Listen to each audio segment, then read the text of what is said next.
Hello, everyone, and welcome to the second episode of Mythic Cast. I'm your host, Spencer, and this week I am joined by Chris, or Chew, as he calls himself on his YouTube channel. Hello. So, I gotta ask before we start, what does Chew stand for? What does it come from? I used to play a lot of World of Warcraft. I was a Blizzard guy. I love Overwatch. I love Hearthstone. Actually, I started playing paper, and then I'm looking for something digital to play. I would play Hearthstone. So Chew was it was a randomizer name on Warcraft. Oh, cool. And then I really like all my characters were like Chew Fall or Chew Fa or Chew or just like I just used that and then like adapted it to my YouTube. Cool. That's awesome. Well, this week we are a little bit late, and I just want to take a moment, Chew, to kind of talk to you. You mentioned you want to talk about why this episode's coming out a little bit late this week, and I just wanted to kind of give you a second to talk about that. Yeah, of course. Thank you. I just wanted to like bring up mental health and in the Magic community. And my girlfriend suffers from mental health, and she had an episode, and she had to go to the hospital, and I had to go care for her. And I know it's so tough. You have those people in your life you care about so much, and like I think it's so important for the Magic community. And I see so many like trans players and gay players and women in the Magic community, and I think it's so important to have that representation. And I want people to feel like it's okay to, if you're like, look, man, it's really important to me that I do this podcast, but I just need a day. Like life happens, and like sometimes you just need that, like for someone to understand and someone to be like, yeah, it's okay that you need that time to take off. Yeah, no problem. I'll reschedule with you 2 days later. Well, we'll get it done. And like, I know you're still excited and you still want to do this. So yeah, I just want to like bring that topic up and get this conversation started. And like, I know I suffer with depression and anxiety, and it's very easy to get like trapped in that, or make like you can feel like you're not included, or like you feel like it's strange or something. But I just want everybody to know that like there's players that are mythic level players, or successful, or people that make content that you can still do that, and you can push yourself. And like it's so wonderful once you put yourself out there and you do that content. And yeah, I just think it's a good thing to talk about, and it's a good thing to bring up. And a lot of people are scared to talk about it. It's stigmatized. Yeah, I myself suffer from bipolar disorder, and so when you reach out saying that you needed some time, that some stuff was happening, I was like, yeah, of course. I think that we all have our own struggles, and I for one am always happy to be there for people and help out in any way that I can. And moving the podcast a couple of days is it's not going to kill me, and if it makes your life and your girlfriend's life better by giving you that, then I'm always going to do it. So I appreciate you still being willing to come on, man. Yeah, no, and I was like so excited. I'm like, I know you asked me, and I was like, I've never done a podcast before. This is so cool, man. Yeah, of course I'll come on. Yeah. So I'm excited to talk to you today. You got Mythic in the month of June, so that's what we're here to talk about. But we're going to do it a little bit different. Last week we had Smitty on. He was our first episode. He was a guest that I wanted to talk to for a long time. And we still had a couple weeks left of the standard or 2 weeks left of the standard format. Yep. People still needed to grind top 1000. So we talked about the deck that he played to give people a chance to kind of do that. Yeah, his Naya Feather deck. Yeah. But today, we're going to talk about your journey to Mythic, and we're going to talk about your deck, but we're also going to talk about what people might want to do to the deck that you are grinding top 1000 with. I think I watched one of your YouTube videos. You said you got top 100 with it twice. Really focusing in on playing this deck and doing well with it. So you have some insight that you can give our listeners, but also what cards we're excited about. So that'll be a little bit different than last week, but I'm excited to get into it. Yeah, of course. So let's start off with how'd you end the month?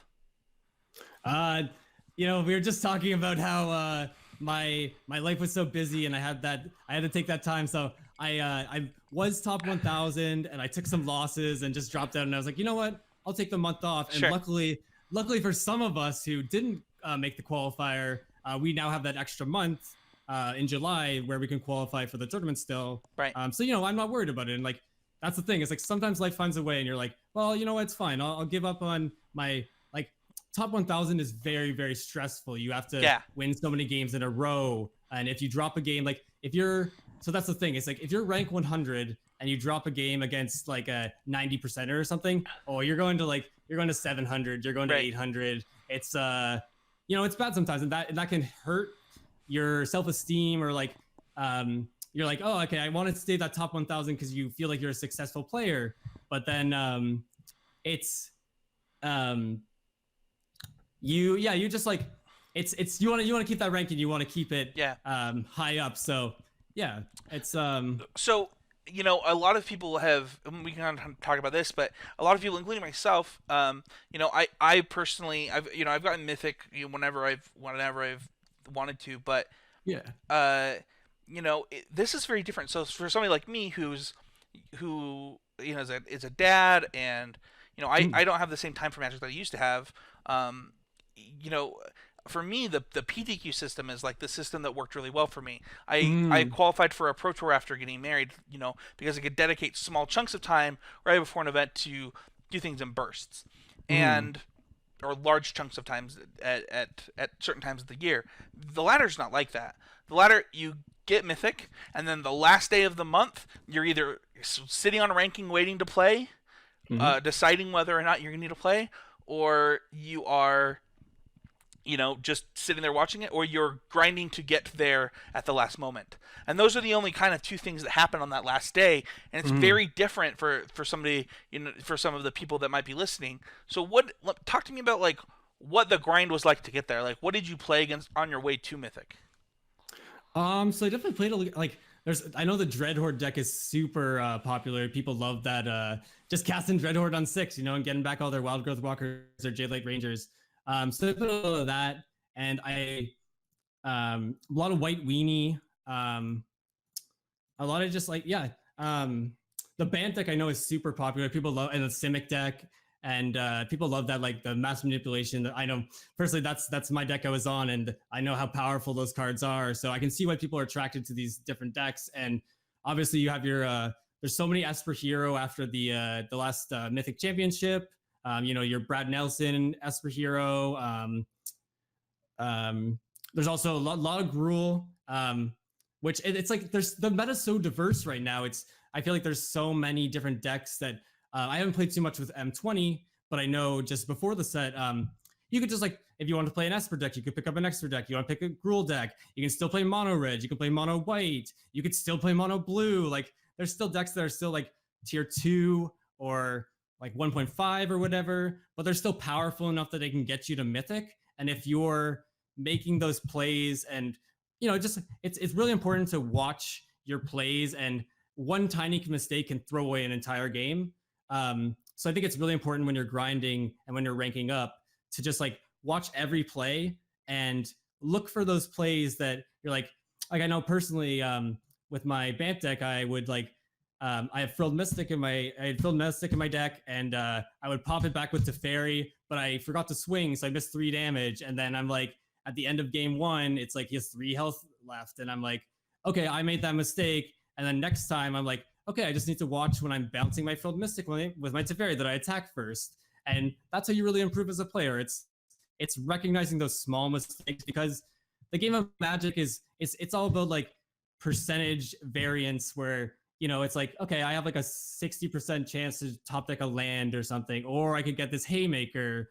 So when it's those small decisions that make that really important game decision, it's just like so important to analyze that. And because you can just sit there and some players like have a hard time improving because they're like, I'm good at the game. I don't make mistakes. I'm my lines are right, and I'm always just like playing my cards on curve. And but sometimes holding a duress on turn 1 is right, because you don't need to take that card from their hand, and you can save it for turn 3 when they have a counter spell. It's those little things, those little decisions that you're like, oh, okay, I have 1 black mana, I have a duress, I want to cast that out.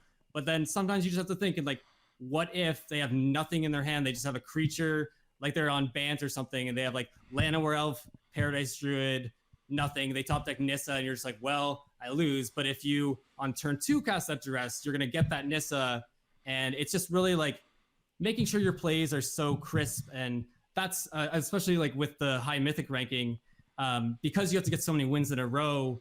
It's very hard to have like players often have like a 50% win rate or something, and it's like that's very impressive. It's like it's so hard to like even just like win 50% of your games, or being like a 55% player or a Sure. 60% player. it's just like very it's very tough to like up those percentages and just to get Yeah, that little yeah. extra. Getting those little edges once you've gotten started winning most of your games, every percentage is worth so much more than the Oh yeah. previous. It's very true. So from the beginning to where we ended up though, I completely agree with all you're just talking about.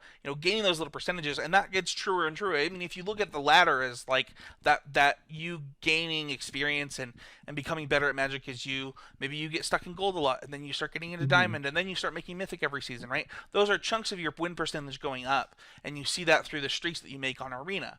With that being said, how long did it take you this month? Was it easy in June or was it tough? How early did you hit, and then how did the ebbs and flows go?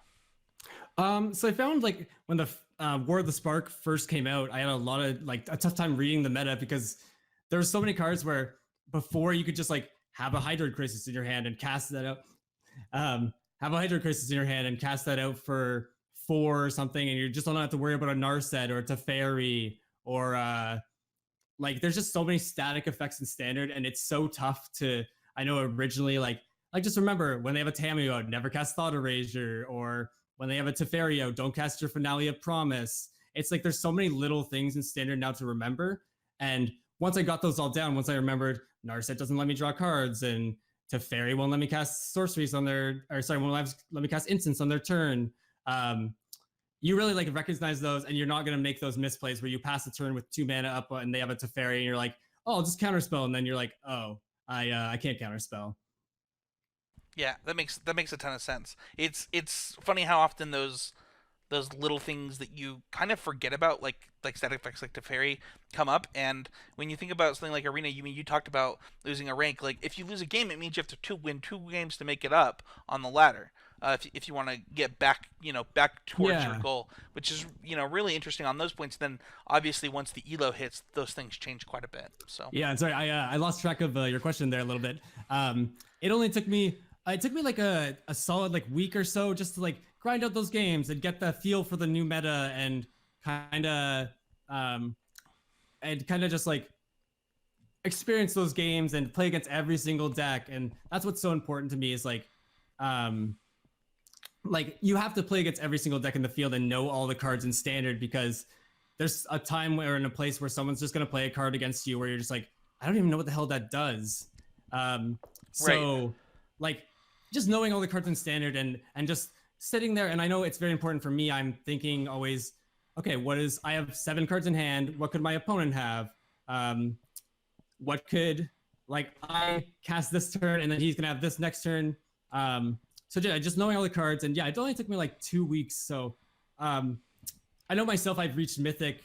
I want to say every month except for one. I know the first time I hadn't played Magic in a long time, so just getting that back in the groove. I know they took me like I got stuck in Diamond or I got stuck Sure. in Gold One, but um, once you play for a while and really like get practicing, it's you can get it like in a week. Or I know last month I got it in like 2 days. It's sometimes you just hit those win streaks. Yeah, I didn't get to play a lot this month. I've been really busy, but it was Mm. really funny. I think I was Diamond 2 or something. Played Smitty's deck, got all the way to a win and in for Mythic, and then lost a bunch with Smitty's deck, and then switched back and got back to Diamond, or sorry, to Plat 2, and then I fell down, and then I went to Diamond, and yeah, we didn't end up getting Mythic this month. Is where it ends up, and a lot of that has to do with the time commitment that getting Mythic takes is something that I think players need to recognize. Right, you're not going to get Mythic Mm. on an hour of Magic a week or 2 hours of Magic a week. Like you're going to need more than that.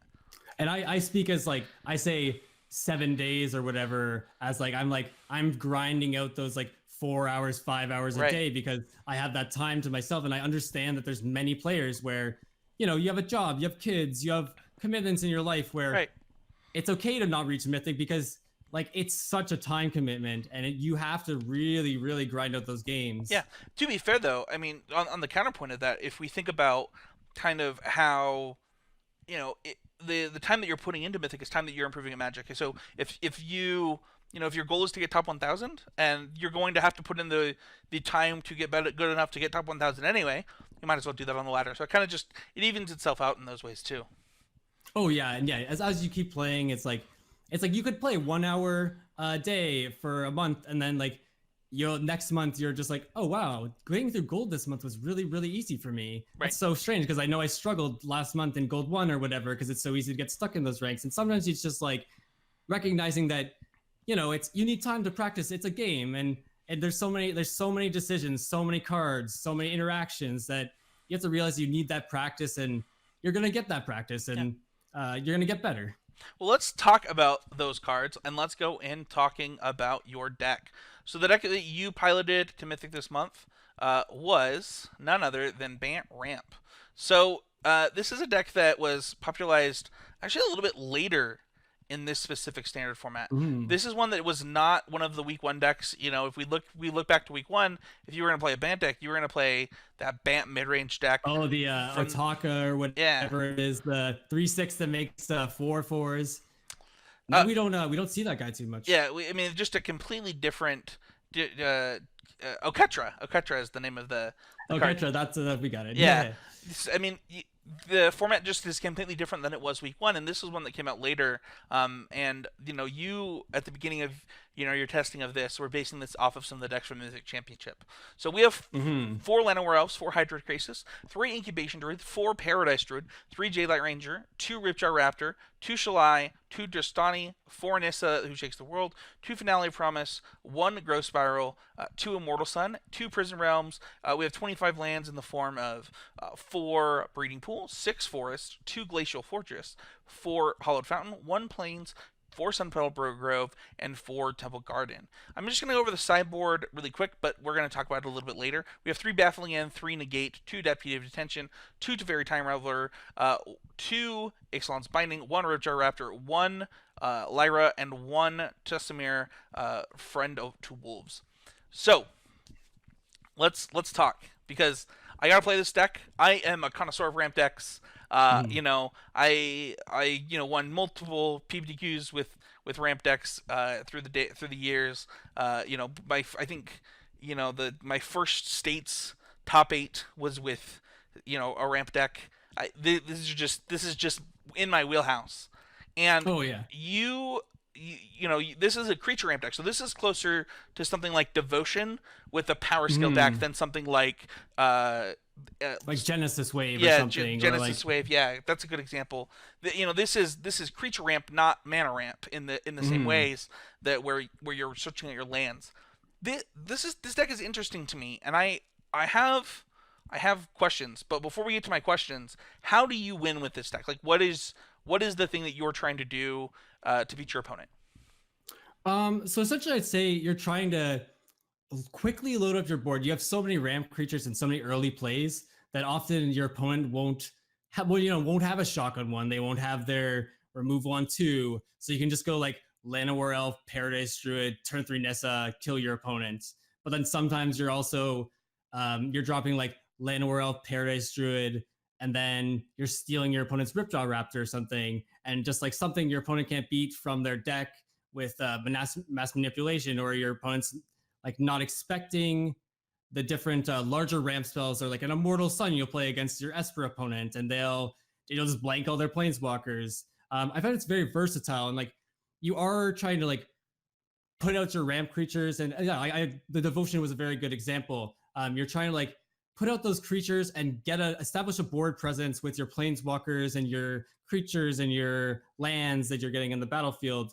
Um, you're just essentially trying to like build a giant board, and it's just in such a position it's so quickly that your opponent can't deal with it. It's funny that we talk about the comparison to Devotion. I mean, if you think about Shalai, its ability is, it's not monstrous on a Mm-hmm. Pelucranos, but it is this four drop that you can play and then slowly take over the game with, or gain advantage throughout the game with something like Pelucranos. Obviously the deck doesn't have some of the other rock stars that the deck had, but Hydrocrisis, I mean, is this big giant flying body that gets you card advantage, like something like a Tarka did. So the similarities are certainly there. Mm-hmm. When you think about where this deck might be based on, that is certainly the deck that I would lean towards. Oh, for sure. And I played a lot of Theros Standard, and you recognize like just having that. Like I know you brought up Pelucranos. like that card is just like you have that mana sink, and it's just such a haymaker. You just top deck that in the late game or like in the mid game, and yeah, it's very similar to just like yeah, where you drop like the Atarka and you're like this giant creature that your opponent just can't deal with because you're dropping it on turn 5 or whatever. Yeah. So let's talk really quickly about some of. So I want to talk about the key cards in the deck, but before we Yeah. get there, I want to talk about the card that's missing. The card that when I was playing this deck, I thought multiple times, Chris, I was like, if I had a mass manipulation, I would win right now. I would win right now. Oh, and I know. I tell played so many tell me versions. why we're not playing mass manipulation. So my thing is with so many Dread Horde decks that I was playing against, and that you play against those mass manipulation decks, we're playing Tristani as a hedge. We don't want to play mass manipulation because Tristani's effect is at the end of your turn, all players gain control of creatures they control or they own. Sorry. Um, so by playing Tristani, we're waiting for our opponents to cast their mass manipulation, and they're like, I have this giant board and I can swing in with all my creatures and make these like crazy aggressive plays. And then you just drop Pastrani, or they cast a Dread Horde and they get a bunch of creatures and stuff back from your graveyard, and you drop the Tristani and you're like, okay, I'm gonna take all these back and I get so much value and I have Okay. this Tristani. I appreciate that answer. So for me, I was playing a bunch of Esper control and Esper mid range Mm-hmm. because it was right after the Mythic Championship, Yeah. and I was like, I literally this these cards do not line up in the metagame. But it sounds like where you were at in the metagame, were playing against different decks than me, and Oh, of course. and this makes a lot of sense. When I saw Tristani, I was like, man, if these were just mass manipulation. So the literal hedge is exactly where I thought this was coming from. So I really like that Mm-hmm. answer. I think that's an interesting answer. Yeah, it's and I saw these decks and I was like, huh. It's and I know also this deck omits Teferi other than in the sideboard. And um yeah, with the Immortal Suns, people are expecting that Teferi on 3. Yeah, So you're just like you're building your deck in a different way that your opponent isn't going to expect, because they're playing their plays around. They're like, okay, my opponent's on Bant, they're gonna drop that like Llanowar on 1 to Fairy on 2, and then like they're gonna mass manipulate me or whatever. It just gives you different play options that your opponent isn't expecting, and when it is just like, because your opponent's gonna like hold a negate and play around your mass manipulation, but if they're holding that negate to play around your mass manipulation and you drop Tastani on them, they're like, oh, I wasn't expecting that at all. sure, That's not usually in the deck. sure. It just allows you those like secret uh answers that people aren't expecting. Yeah. Well, let's talk really quickly about the haymakers of the deck really quick. We have Hydra Crisis, Nissa, who shakes the world, and the Immortal Sun kind of as your big spells, and then Finale of Glory to kind of round it out. Mm-hmm. One thing that I didn't realize with Finale of Glory, the first game that I played with it, I actually mulliganed this card not thinking about this, Mm-hmm. is that it costs X, Yep. not XX. No, it is sometimes you just like you can cast it for like 4 or something, and your opponent's like, I can't deal with that. Yeah, Like I did not it's realize that when playing. I was like, why is this in this deck? This card seems so bad because it costs XX in my head, and then I was like, wait a second, this card costs X. I can make two guys, not not. yeah on Yeah, go ahead. yeah on turn like whatever you're like on like a like yeah you're just like, oh, this card's actually insanely better than I thought it Oh was. yeah, it was way better than I thought it was. When once I started playing the deck, just being able to, white two creates two twos, right? So Hmm. I mean, on rate, it's just substantially better than it was in my head. Oh yeah, and I know sometimes there's cards that you look at and you're like, oh okay, that's an average card or whatever, and then you do a double take and you're like, wait, Yeah. this card's much better than I thought it was. Yeah. Talk to me about the Growth Spiral Hedge. So the growth spiral, I found myself cutting.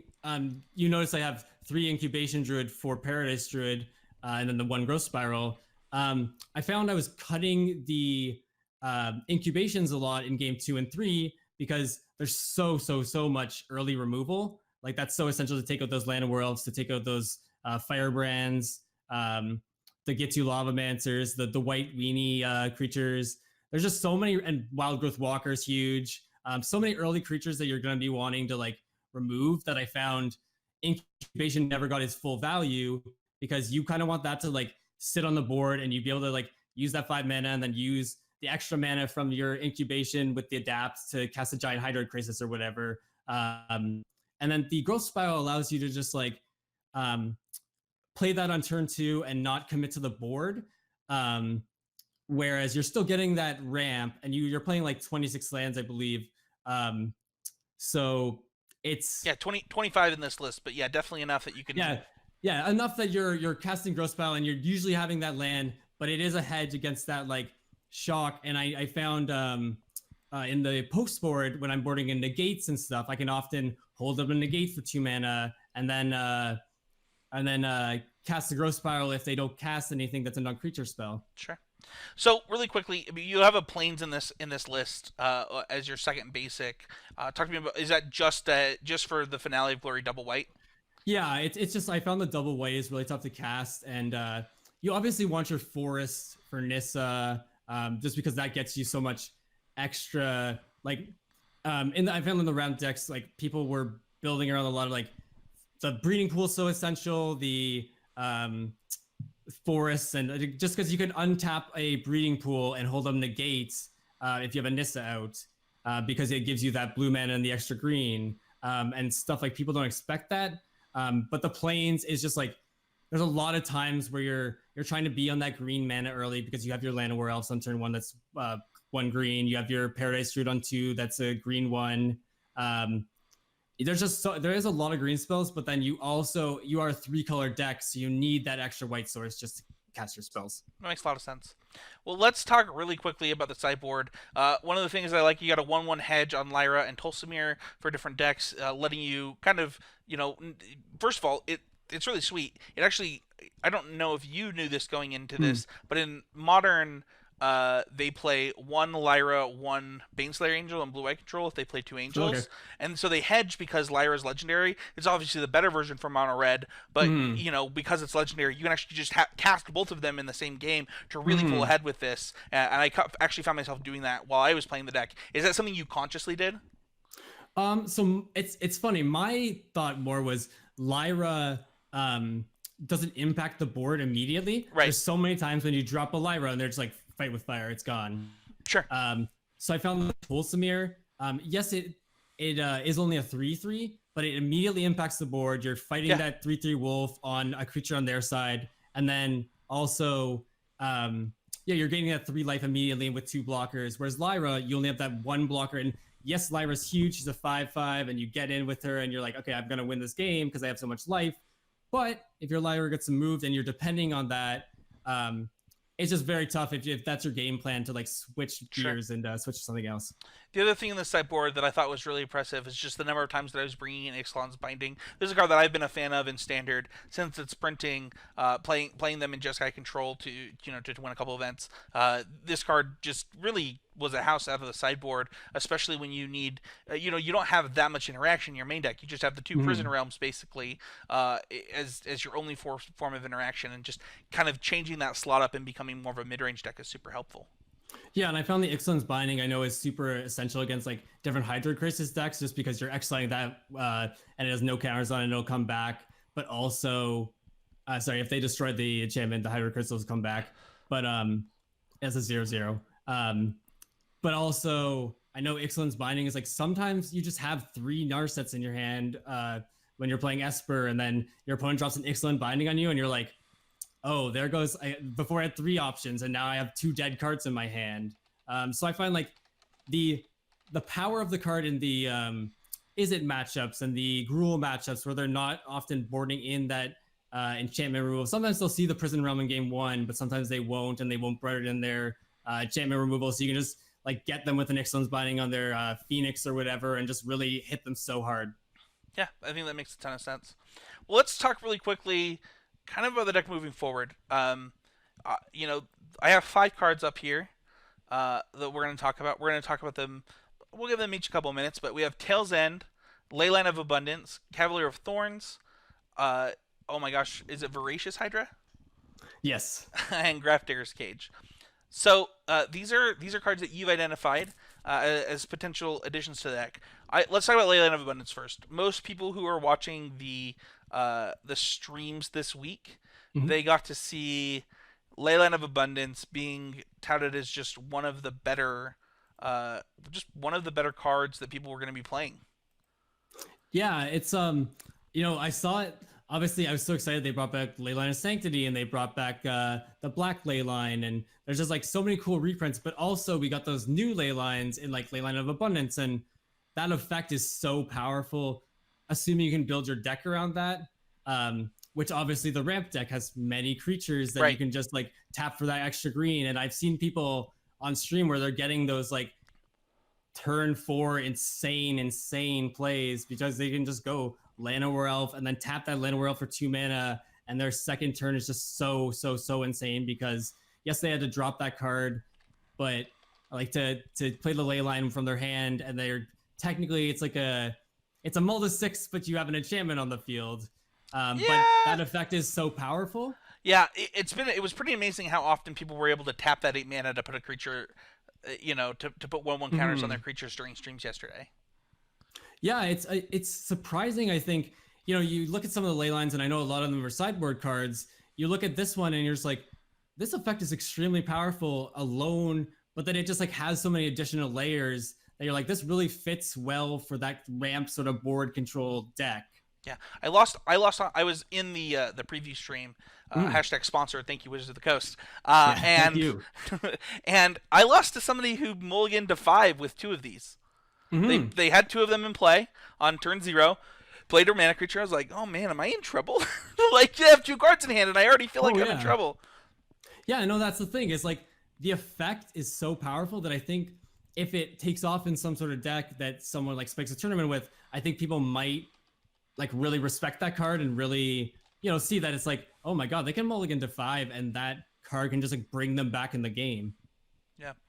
I completely agree. The next card that I want to talk about that you have on your list is Cavalier of Thorns. This card's green, green, green 2 for a 5/6 elemental knight. It has reach. When it enters battlefield, you search your library. You don't do that. I'm so sorry. Uh, because they don't love me. That's why you don't do it. I'm just gonna be honest. You look at the top 5 cards of your library. You put a land card from among them onto the battlefield, and put the rest into your graveyard. Then, when it dies, you can exile a card. When it dies, you can exile a card from your. You can exile it and return a card from your graveyard to the top of your library. This is another card that was all over the preview stream this week. What excites you about this card specifically in this deck? We're already playing 25 lands for what it's worth, so Hmm. it already kind of fits into having pretty close to enough lands to play this. Yeah, it's like you have so many lands that you're searching 5, which is a very large amount. A lot of the time you're gonna get a hit, especially 25 lands gives you I think it's like a little less, it's like 45% or something of your deck is lands. And obviously you're gonna draw those in your opener, but it's like draw those 5 cards, and it allows you to just play like I know we're in a 3-color deck right now, but if we were to go to Simic and then play a Field of Ruin or something, it just like it excites me that like you can grab a land, and it just allows you to like put those little haymaker lands in your deck, and you can like just play that on 5, but then also and get a land, but also the death effect I think is very powerful. Just because you're playing so many huge ramp haymakers, sometimes you'll have that finale of glory, and you'll just like exile the guy when he dies, and then put that back on top of your library, and they're like, well, he's casting that for 10 next turn. I'm probably dead. I think it just gives you a lot more options in the late game, and I know bringing back and recurring cards is so essential just because those resources are so important. Yeah, just to be kind of touch on your point on this, Elvish Rejuvenator from the Frank Karsten math article for Magic 2019, it says a 26 land deck will hit a land 95.3% of the time. Hmm. So with 25, you're pretty close to that range. Really being able to do that. If we look at his math, top 5, uh, I gotta scroll over. With 25 hits, you're 94.4. Yeah, and I know like for myself, it's very easy to envision those percentages, and I'm like, especially with like I play with deck trackers, so I can Yeah. you just see like you're like, okay, I have a 33% chance to draw land this turn. Right. I can factor that into my decisions and say, because you know sometimes you keep like a 2-lander and you're like, I really need that third land, but you know if you draw like if you have that extra chance, you're like, okay, if I have like a 50% or like a 60% chance to draw land, I'll take that chance so much more often over a a 20% chance. It just that a little like a extra amount of info really allows you to make more calculated decisions. When I looked at this card for this deck, I thought to myself of its toughness was like the number one thing that I thought of, Oh, and how important that will be against the mono red decks. Is that something you mm-hmm. thought about when you saw this card? Yeah, I should have mentioned that. So I know with Ripjaw Raptor, and I've played a lot of Charging Monstasar, those 5 toughness creatures that are just like, people are playing Lava Coil, people are playing Lightning Strike, and I find like there is those cast down decks still, but you don't see Vraska's Contempt that much anymore. It's just too slow. There's a lot, and it's obviously like a instant that you'd want to hold and like take on one of their planeswalkers. There's so many Teferis. Those like kill creature spells in the main deck, I feel like there's not a lot of them. So people playing Ripjaw Raptor, like you can just slam a Ripjaw Raptor sometimes, and they just can't swing into it because that 5 toughness is just so tough to deal with. Yeah. And I know just like the mono red matchup, you have Fight with Fire and stuff that people are using a lot now to deal with Lyra and stuff.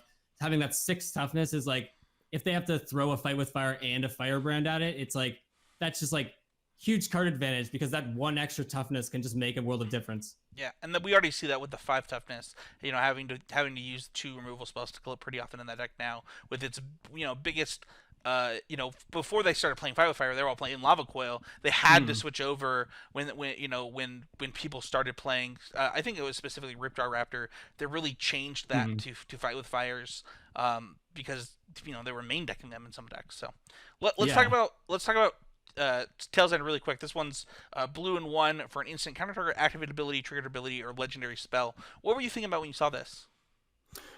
So this card's more of like, I think it's a very interesting card.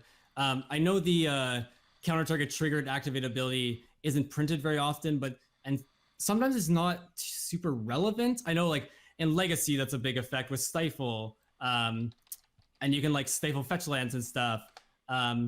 But this one more excites me as a versatile option, maybe as a sideboard slot.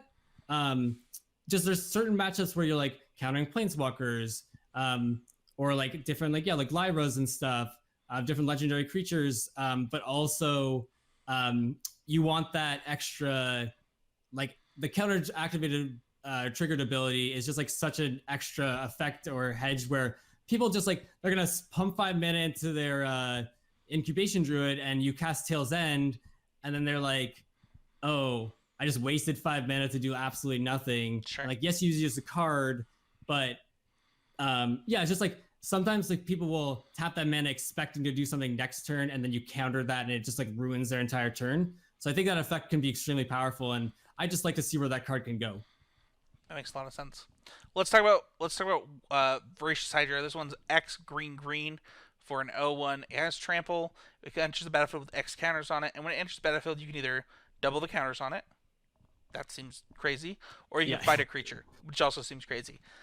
This card reminds me a lot of another Hydra that saw play in Devotion. Like, weird. Yeah, I know exactly what you're talking about. Things are all coming around. The card was green. Was it XX or X? I don't even remember. I can't remember. But either way, it's like that card. I know. And with Voracious Hydra, you have that mana as like you still have Hydra Krasis in your deck. And actually, I looked at the legendary Hydra, the one that like reduces Hydra's cost by 4, and then you can have him fight if a creature enters the battlefield. I believe. I can't remember his name, but he's from M20. That was actually another card because I was like, could we make like a ramp Hydra sort of deck with? I know he's cost like 6 or something, but I know with like Hydra Krasis, that effect can be so powerful, reducing it by 4 and drawing those extra 2 cards and getting that 2 life.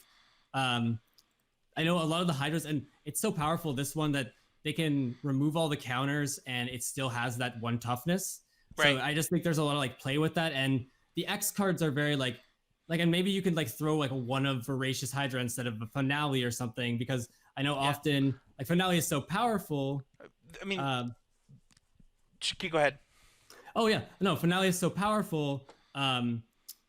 You can just like use that slot for something. It's very similar. It's an X cost. Like you're just like pumping all your mana into it, and you want like it's very versatile. It's you can either you double it, it's like make it like a crazy like 20/20 or something, or you have that option to fight. I know there's a lot of like just like Steamkins and stuff that the Bant deck has a lot of issues with the interaction. You only have those two prison realms. So I find the Voracious Hydra might give us another option to like make a giant creature when they have nothing in hand, but also to interact with those early, like a Llanowar Elf or something, and then you can cast it like X=1 and just fight that Llanowar Elf, but you're still going to keep your guy because you have the one extra toughness. Sure. I Um, mean, the one extra toughness goes back to the point we just made about Cavalier of Thorns too. You can play this card on turn, as a 4 drop, as a 4/5, just like you mm. do with Ripjar Raptor now, which you're basically just playing for to hedge against mono red. Now you get to play this guy. It scales throughout the game where that card did not. Oh, of course. And yeah, it's like those X spells because um, I know it's like some cards you draw in the late game. Like that's one of the issues with this deck I find is there's so many games where you draw Hydra Crisis Hydra, like you draw your ramp and then you're just like chaining Crasises and you cast a Nissa and like you get those very powerful draws, but there's also draws where it's like you're in the late game and you're like, oh, I just need an Immortal Sun off the top because that would be so powerful, and then you're like, Llanowar Elf, Sure. yay. Um, so I think it's like important to have those like late game cards that you can just like draw off the top and Yeah. win the game with. This card really helps ramp decks a lot. When you think about ramp strategies, bridge cards are going to be the most important thing that you have in your deck. Those are cards that are good in the mid game that scale throughout the late game. So, or they're like if you think about something like Solemn Simulacrum, that's a bridge card, right? It's this thing that you play on turn 3 after you play a ramp spell that bridges you into your next card. This card gets to act as both a bridge card by being a 4/5 that stabilizes the board, and acts as a big giant spell later that's either killing a creature, giving you card advantage while making a giant creature, or just being a giant creature that can kill your opponent really quickly. So I think this is a really good inclusion in the deck. Oh, of course. And then I think let's just move on to kind of the last card that we have on this list. We have Grafdigger's Cage. So this is one that I would assume that you're thinking about on the sideboard. This will probably let you not play Tostani anymore. Yeah, and that's and I know like as the new set comes out, it's I'll have my deck, like I have my deck now that I'm playing still, like the Tristani and the Immortal Sun, but there's certain cards that yeah, you're just gonna have to like it's like, oh, unfortunately I will have to cut the Tristani, but I think that effect is so powerful, and I know Grafdigger's Cage is another one I'm excited about with like many different decks. It's so versatile, being a colorless and 1 mana, is you can just like throw it in any deck, and I feel like you don't have to worry about your like you're just hitting that, like you're playing against Dreadhorde or whatever, and you're or Phoenix or something, and you're hitting that just turn one. Like I know I played a lot of Rest in Peace, so when they had the graveyard decks, like there was the Angel Reanimator deck in Innistrad Ravnica, and just dropping that turn to Rest in Peace, I know is so backbreaking to decks with a graveyard strategy.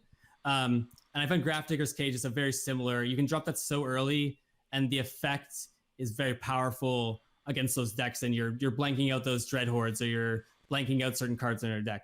Yeah, just to be clear, it only stops one side of Dreadhorde. They can still, if I'm not mistaken, right? Creatures can't in graveyards and libraries can't enter. Oh no, I'm wrong. Yeah, it's graveyards can enter the battlefield, But they so can still get you're back their planeswalkers. yeah, they can get back their planeswalkers, but